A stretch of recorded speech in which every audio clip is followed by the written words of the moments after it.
The Samsung FE line is a strange one, with the Note FE being a flagship, but the Samsung S20 FE isn't. It's more of a larger sequel to the S10e, but there's a few things that are weird about it.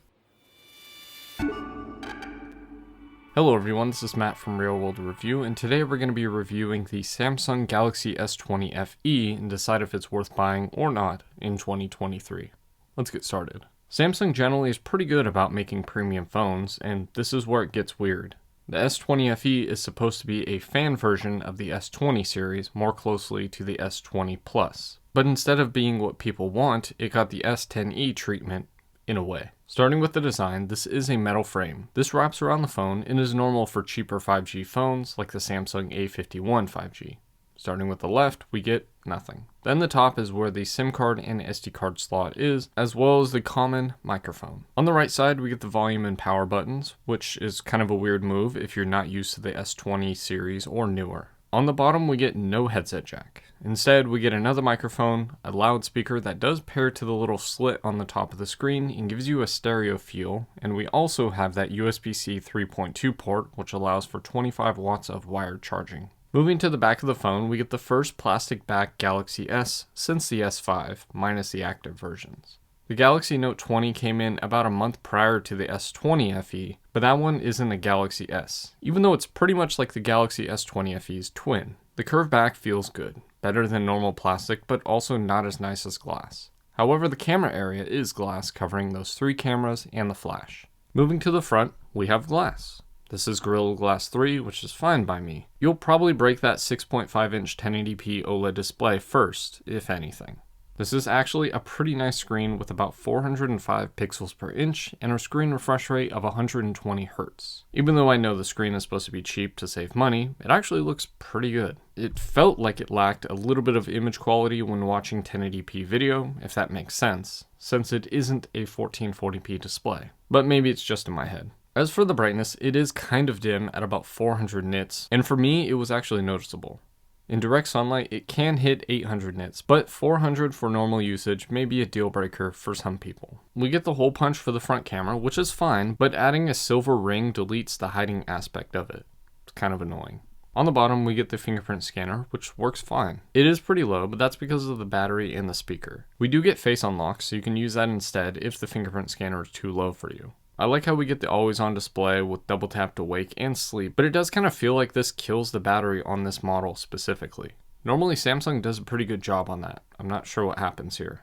Personally, this feels like a solid phone, though breaking the OLED display is common on this device since the display is glass under the glass that you see here. Also, I'm not sure why the paint is peeling. This hasn't really been that common of an issue since the Samsung S7. Moving into the phone, the same Snapdragon 865 chip found in the Samsung S20 Ultra powers this phone. It pairs with 6GB of RAM and 128GB of UFS 3.1 storage, both expandable, with RAM Plus adding another 6GB. With that said, I never needed more of, well, any of this. When playing games and running multiple apps, everything just works. Gaming on heavy games does show its age, but for the most part, it will run anything that you throw at it with ease. We started with Android 10 and have reached Android 13, which is probably going to be the last major update for this phone. It runs it well and gives it pretty much the same user experience that you would get on the S23 line, which is pretty nice. To power this phone, like I said, we get 25 watts of wired charging, but also get 15 watts of wireless charging and even reverse wireless charging. Though it shouldn't be a surprise because the Samsung S10e had reverse wireless charging as well. This is all to power that 4500 mAh cell, which will last all day easily. My issue is getting only a couple hours of screen on time with this battery. That said, the performance of this phone leaves me not really needing to use this phone, so is that screen on time really a problem? Of course, the last tidbits I have for this phone is that it is a 5G phone, though only certain models have millimeter wave support, so buy the Verizon one if you do need that. There are some 4G models, but those are generally outside of the US. This phone is large and reasonably sized at 190 grams, but for me, it's neither heavy or light. Though this phone has a plastic back, we do get IP68 dust and water resistance. With that said, this phone is a couple years old, and I wouldn't just go dunking this phone into a pool. Lastly, there's no headset jack, but we do get Bluetooth 5.0 and Wi-Fi 6. Overall, I don't like that they took the FE name and stuck it to what should have been called the Samsung S20e Plus. Now here's where it feels like the S10e, but also gets a slight upgrade in a weird way. The rear cameras are the same as the S20, but with one small but also large change. The main camera is a 12 megapixel wide sensor, while the telephoto camera is a 3x zoom 8 megapixel sensor. Both obviously focusable and optically stabilized. This not only gets rid of 8K video recording, still allowing you to film 4K at 60 frames per second, but only on the main sensor because of that crop.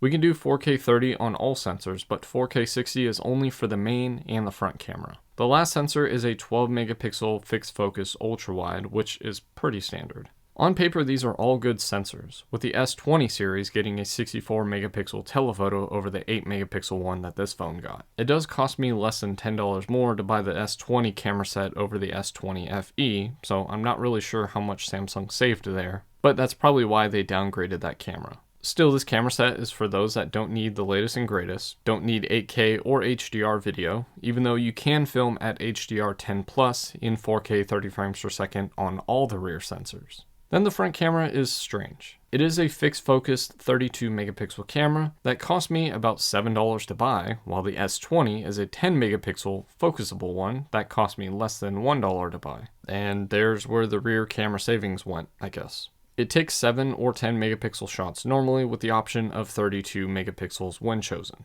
At least we get 4K 60 frames per second on the front camera for those that want to vlog with this phone. For me, the cameras are more than capable and arguably just as good as the S20, so the lack of 64 megapixels or 8K shouldn't really mean anything.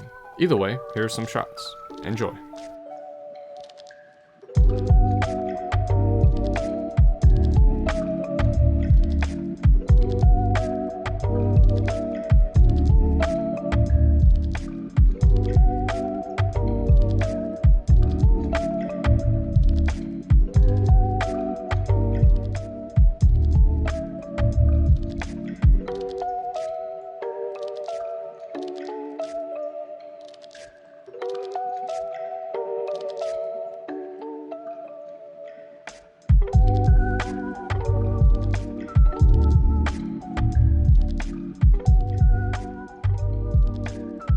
I thought the camera would be lacking, but it turns out if you slap a Galaxy S to the name of the phone, shots will just come out looking amazing. Now, of course, we're gonna ask why even buy this phone? And of course, the answer to that is because of the price. At $700 launch price, it was actually a pretty good phone. Going into the used market, the S21 FE is actually priced pretty nicely, but the S20 FE is generally $50 to $100 cheaper. And there's even a few examples of this phone under that $150 price point, which is actually really good for this phone.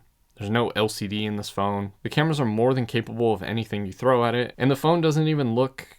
Okay, the design may be questionable because the S20 wasn't an exciting looking phone, and that's okay. It's a phone that holds up today, and I can see this lasting a couple more years, even if they do stop with major software updates. It lacks the premium things like a glass back, curved screen, or having an ultrasonic scanner over the optical fingerprint scanner, but do you actually need that? All this brings is durability and reliability issues. At the end of the day, flagship phones are nice, budget phones, not so much. But the S20 FE isn't a budget phone. It's a mid-range flagship phone that gives you what you need, and technically gets rid of the stuff that you don't actually need. In the end, it turns out having an average phone at a budget price is the way to go. So obviously, you know the answer to whether or not you should buy this phone is yes. As a backup, it's not that bad. Also, at under $200, it can easily get you by into the next flagship purchase, if you're one of those people. If not, this is still a pretty good upgrade, even if you have a Galaxy A series. And finally, we've reached the end of my review for the Samsung Galaxy S20 FE, the flagship enough phone. But talk to everyone in the comments, maybe join the membership to discuss with me, and as always, thanks for watching.